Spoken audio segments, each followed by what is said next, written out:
Hello, everybody. My name's Ed Pavlik in Lexington, Kentucky, and we're here for another Guidon Garage. The weather here is pretty beautiful, and it's in the 70s, about 21 degrees centigrade. My colleague from a cooler climate today is, Frank Lawton from a slightly chilly London. The weather is very bright, but the maximum temperature, well, 2 days ago was 14 degrees centigrade. It was really quite balmy. And yet today and yesterday it was about 5 degrees. So this is very typical March weather for a little island stuck out in the middle of the Atlantic. It's nothing surprising. Um, it'd be nice if it just warmed up a little bit. I agree, we feel the same way here across the pond. Well, Frank, I see that the typical UK energy bill is set to rise in July to 332 pounds per year. And tell us about other ramifications for the cost of living increases and inflation, the cost that the NHS might have to bear or might have to be increased. How do you feel about things there Yeah, economically? it's very interesting how the politicians, of course, because this is how it all works, how they will, if things go wrong, they'll always find some reason completely out of their control for things that have gone wrong. The socialist government a year ago increased national insurance, the amount of money that companies pay in order to support the pensions of the people with whom they're working for them. Lots and lots of things that were brought in, various the tax things that hadn't existed before. And clearly, the things were beginning to tip and go wrong. And then, of course, along comes the Middle Eastern war, and suddenly the government is saying, "Well, it wasn't our fault. There's nothing we can do about that." But there's certainly the price of petrol, gasoline's gone up by probably about 10% in the last week or so. We're now paying, well, it depends where you go, but something like £1.60 a litre. So God knows what that is, but it's petrol prices have always been expensive in the UK, but I think that's really hit. And also household gas has gone up, and household electricity prices will go up because the majority of the electric generated in the United Kingdom is from gas turbines, not from coal, because of our green credentials.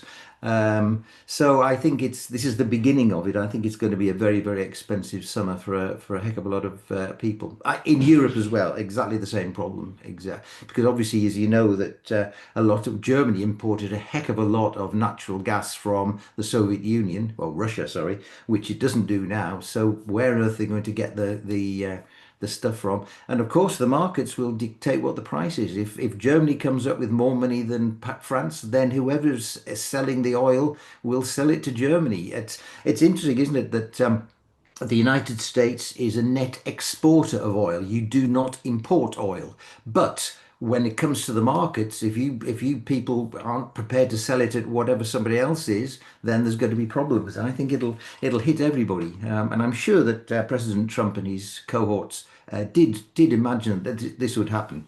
Hmm. Possibly. Absolutely. Well, we're feeling it to the same extent. Well, today, what are we about? Well, we're going to consider the question, do GLP-1 agonists reduce endometrial cancer risk? Now, GLP agonists are glucagon-like peptides that have been adjusted biochemically so they have a longer half-life in the bloodstream, and basically they suppress appetite. The answer to this question is approached in a paper titled GLP-1 Receptor Agonists plus Progestins and Endometrial Cancer Risk in Non-Malignant Uterine Diseases. This paper was published in JAMA Network Open, and it explores work with GLP agonists with and without progestin or metformin treatment. Give us your insight, Frank. Yes. Well, the first thing is it's an incredibly complicated paper. I think they've certainly got the numbers. They've looked at the numbers and they've got enough to do. But I think by separating them into four different groups, um, with versus progestins or progestogens plus metformin or whatever, I think they've muddied the water a little bit. It would have been a better paper if they'd stuck with the triple treatment, metformin, GLP-1, and progestins versus simple progestins. I think it's there are I wrote it, there are 4.5 pages of tables in this 11 page paper.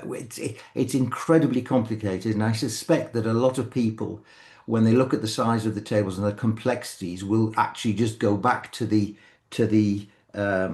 summary and look at that.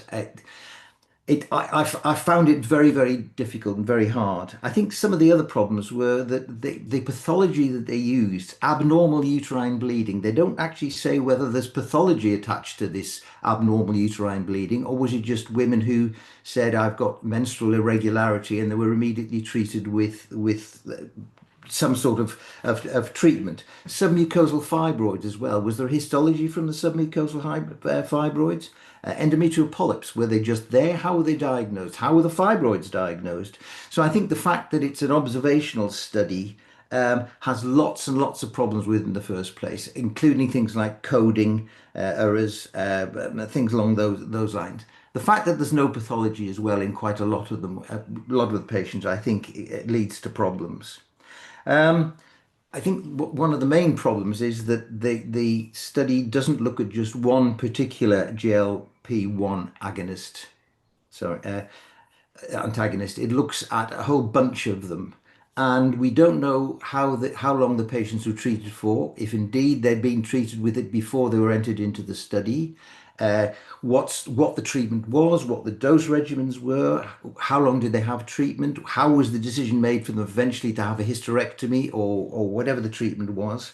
And I think looking at all those things, we've got a lot of data, but I'm not so sure that the the conclusions that they make is really supported by these data.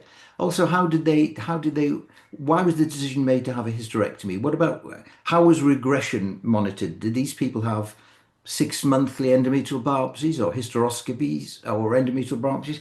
And that's not in the data. And I think because of that, there are a lot of problems.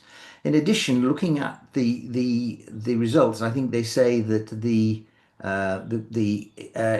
during follow-up, the endometrial carcinoma rate was 1.8% in the patients treated with progestogens alone, and 0.5% in those patients that had the GLP-1 agonist. So that's the data that they're using to say there's an advantage. But those numbers do seem quite high. So whether or not the population was skewed in some way with something that they've not monitored, I don't know. Um, there's nothing about lifestyle or weight loss. What's happened to the patients? Did they give up smoking? Things like that. There are no data there, and I think that makes it difficult to actually draw conclusions. The conclusion that they do draw, of course, quite rightly, is that there has to be a randomized trial where the data is known. Patients are recruited beforehand. There's proper review of pathology. We know how the data was collected and things like that. So I think it's an interesting paper. It's not new. There's been plenty of papers looking at the same sort of receptor agonists against endometrial neoplasia and cancer. But I think it's interesting. The numbers are big, and it certainly I think it should make people say this could actually be a useful way forward in the management of endometrial abnormalities. Yeah, Frank, I totally agree with you. Picking up on a point you raised, that the treatment differences are sort of confusing. And I'm showing them here. And the end result that I'm showing about this is that their findings that the hazards ratio changes in a direction that's beneficial for every one of these A, B, C, D treatments, except for this one, the D treatment, which is normalized just against progestins. So, I mean, there seems to be a very apparent benefit, and there seems to be a reduction in the hazard ratio of hysterectomy rates. So that's where the numbers are. I point out to you right here that the incidence seems to be not near the incidence that we accept for endometrial cancer. It seems to be higher. 0.02% seems to be the U.S. incidence, and I will admit it's increasing annually. But their incidence within the experimental confine is much higher than that. Now, the last thing that's important is to look at what could be significant about their results. And in looking at table 2 in their paper, if we show the same values that I showed previously in that summary table, you'll find them here in green font. And what we look at is we're comparing the corrected values always in the bottom pair. But if we compare this value of 0.44 with the range for significance of the treatment above it, the values are within each other. So there's no significance shown in the paper in a statistical sense. But if you look at the eyeball effect of looking where these hazard ratios are, they're all, of course, negative, and or less than 1. So in a sense, I think we're missing the significance that we expect in something that makes as big a statement as this paper makes. I will say that their conclusion is probably right, just as you said, that there's association of reduced endometrial cancer risk. I think the strength of the paper pointed out almost painfully was how well matched the propensity scores were. Table 1, for instance, had 57 lines of covariates, and table 2 had 53 lines of covariates.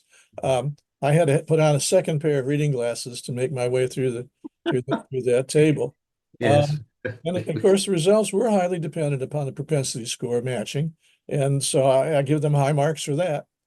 But once again, the overlap for statistical significance, really made things questionable. Like you, I wondered how long any of these people were on any of these GLP-1s. That's a big concern because some people don't tolerate them well and they come off.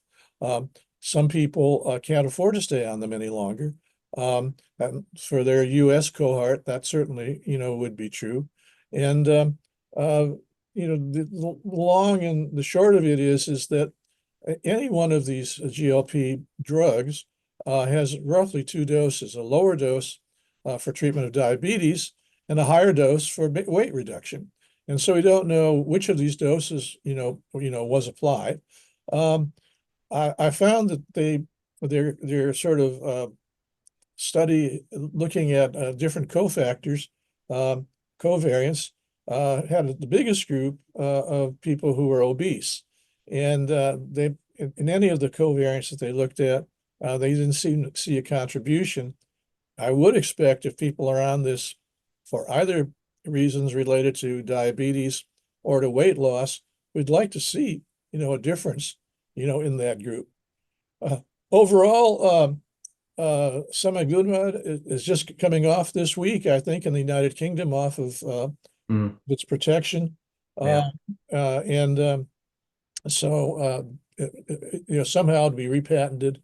The difference between these things in pill or injection form, but all of these GLP-1s, have a adjustment to their structure to keep them more long-lasting in the blood supply, so that they can be more effective. And the long and the short of it is that because they are different, and at least 2 of them have a much higher reputation for effectiveness in weight loss, a confounder analysis should have been done among these things. So which ones were used? So as far as I'm concerned, these people were probably publishers. They probably knew how to publish, what to publish, and they had a gigantic database that they worked with. And unfortunately, they left their paper open to our criticism. Yes.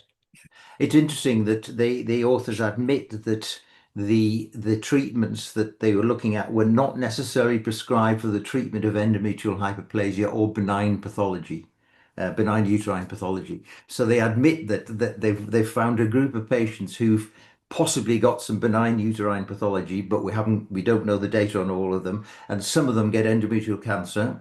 But we don't really know why. Is it to do with the treatment that they've had? And as you said, because there's so many different drugs doing the same thing on the market with different modes of activity or different way. I think that muddies the water. And I think, as I've said, this requires a large randomized study that can look at the factors that these authors, that these observers just haven't been able to ascertain or have ignored uh, for want of producing a paper, I think. Yeah, and I think, one factor that should be looked at is if they were there for weight loss, how long they were there, and how many pounds of kilograms of Yeah, sure. did they Yeah. lose? And then that group would probably be highly meaningful to maybe even have an exaggerated effect on Mhm. reduction in endometrial cancer. Oh, sure.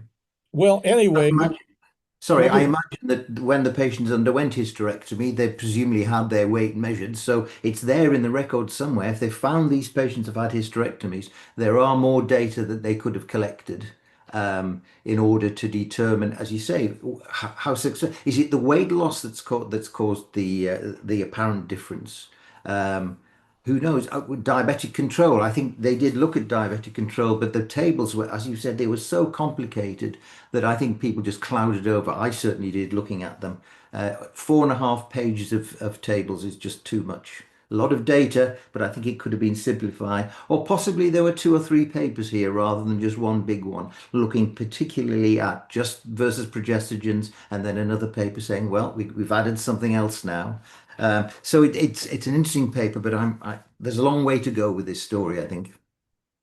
yeah, absolutely. Well, also age was another factor. I thought, that basically endometrial cancer sort of median is around 60 years, and they had a lot of young people, Mm, in this study. So, that creates a bias in terms of numbers. Anyway, we've done it. We're through with it. Uh, and we'll get together next month and consider indeed. another paper. In the end, do I believe what they reported? I think I do, because it's not the Yes. only report. Yeah, I think that's a very good way of putting it. A good work in progress. Okay, very good, Frank. We'll be seeing you in Yeah. a month. I hope Yeah. you have warm weather by then. It should be. All righty, you take care. Okay. Take care. Bye bye now.